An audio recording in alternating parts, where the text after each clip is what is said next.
This is a video showing how to install the lipped Corolla bezel for 2003 to 2008 Toyota Corollas.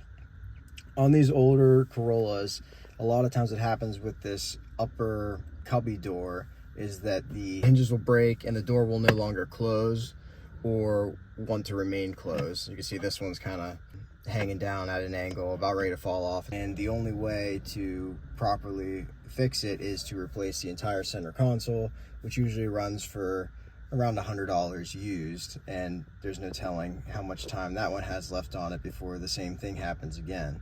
So sometimes the hinges on the actual door break, as you can see here, but on this other side, it's actually the pin on the center console that broke, which makes it irreparable without replacement of the entire center console. So we came up with the lipped Corolla bezel for this. And essentially what it does is it takes place of the door. You just get rid of the door, and it's a finished bezel that has a lip on it to retain things like sunglasses and other items inside of what now will be an open cubby hole.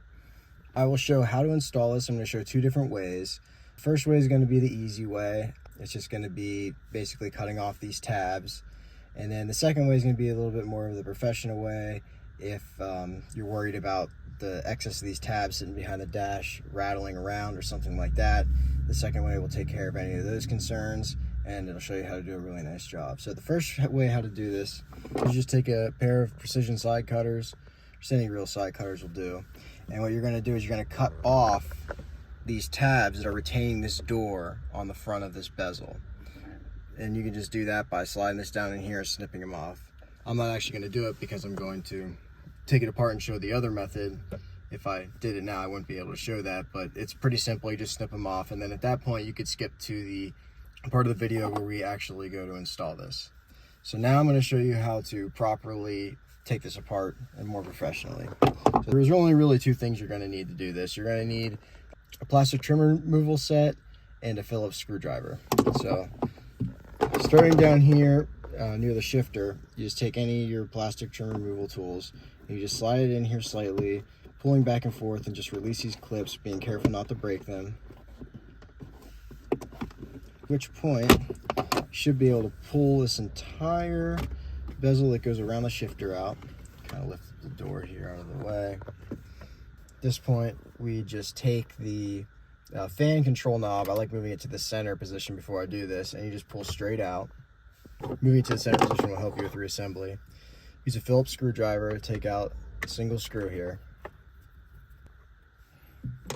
And what you're going to do is you're going to take your hands, put them inside of here. You're going to kind of make a fist or cup your hands so they expand outwards and grab the center console, and you're going to yank backwards lightly, careful not to damage anything.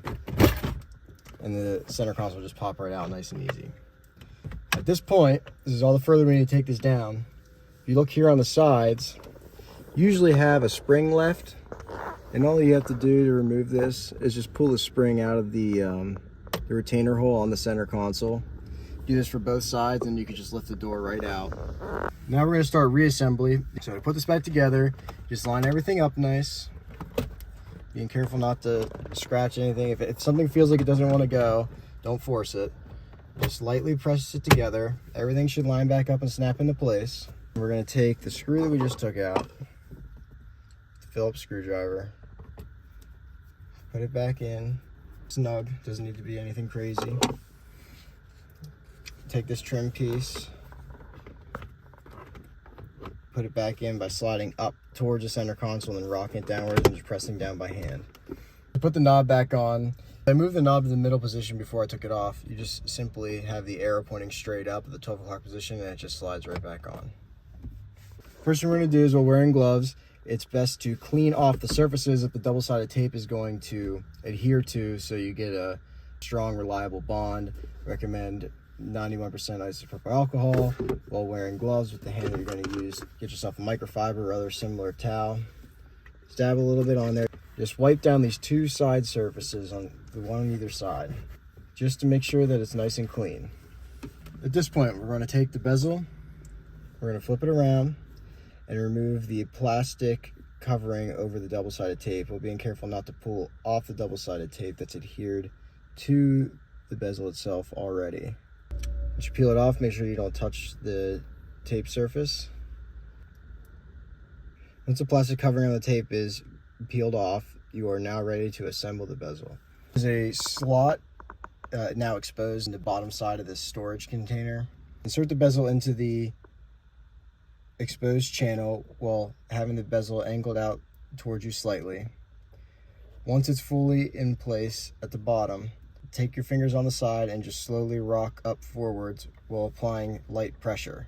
It's best to slightly rub up and downwards on either side of the bezel to fully seat the tape. At this point, the bezel is fully installed, and the lip will help retain sunglasses and other items.